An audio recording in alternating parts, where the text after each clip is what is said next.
চলুন আমার বাড়ির কিছু কবুতরের আপডেট আপনাদেরকে দেখাই। তো দেখেন এখানে প্রথমে একটি আমার দেশি কবুতর তার ডিম নিয়ে বসে আছে। ডিমগুলো মূলত সে 5 দিন আগে ডিমটি পেরেছে।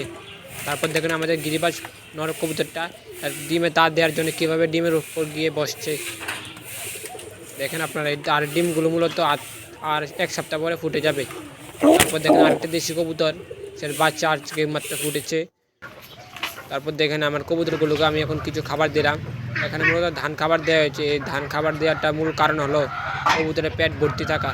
ধান দীর্ঘস্থায়ী সময় পর্যন্ত পেটের ভেতর থাকে, তাই ধান খুব সহজে হজম হয়। তারপর দেখেন এখানে একটু গম দিলাম।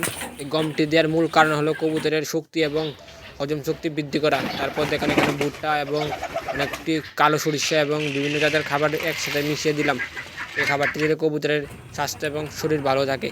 তারপর দেখেন আমার লক্ষা কবুতরের জোড়াটাকেও কিছু গম দিলাম। দেখেন এরা কিভাবে ডাকছে এবং তারা ডিম পাড়ার জন্য মিটিং করছে। ডিমগুলো মূলত পেরে দেবে 15 থেকে 16 দিন মধ্যে। তারপর দেখেন আমি কিছু কোয়েল পাখি এনেছি। এখানে মূলত 6টা কোয়েল পাখি রয়েছে। আগের কোয়েল পাখিটি আমার 2টা আসতো, 2টা মেল কোয়েল পাখি। তারপর দেখেন এই কোয়েল পাখিটি এনেছি। এটি মেল না ফিমেল কোয়েল পাখি আমি ঠিক জানি না, আপনারা যদি জানেন আমার কমেন্টের মাধ্যমে জানাবেন।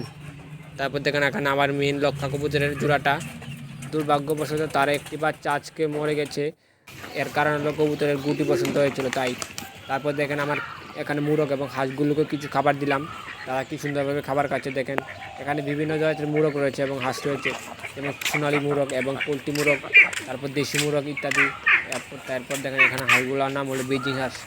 তো আপনাদের গরুর কিছু আপডেট আপনাদেরকে দেখাই। তো এই গরুটা আর কিছুদিন পরে বাচ্চা দেবে। গরুটা মূলত প্রেগনেন্ট রয়েছে। তারপর দেখেন এই গরুটা এটা দুধ দেয়, তার দুধগুলো আমরা বাজারে নিয়ে বিক্রি করি। তারপর দেখেন এই গরুটার বাচ্চা, এই গরুটা। আমার এই চ্যানেলে এইসব ভিডিও পাওয়ার জন্য আমার চ্যানেলটাকে সাবস্ক্রাইব করবেন এবং লাইক কমেন্ট শেয়ার করবেন।